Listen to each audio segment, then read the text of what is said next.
You got the hiccups. What gave me away? The hiccups?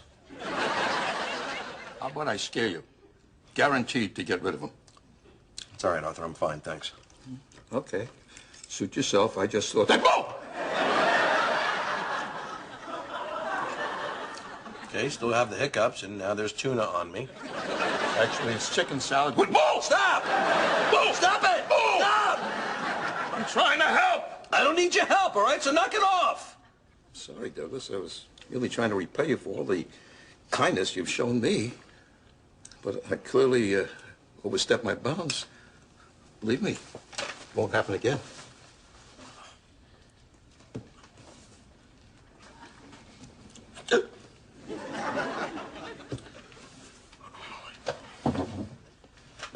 Arthur, look, I just wanted to...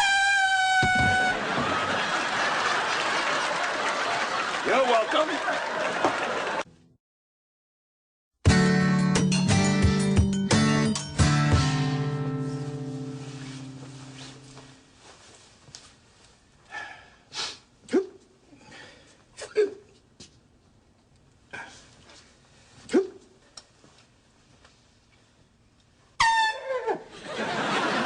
Works every time.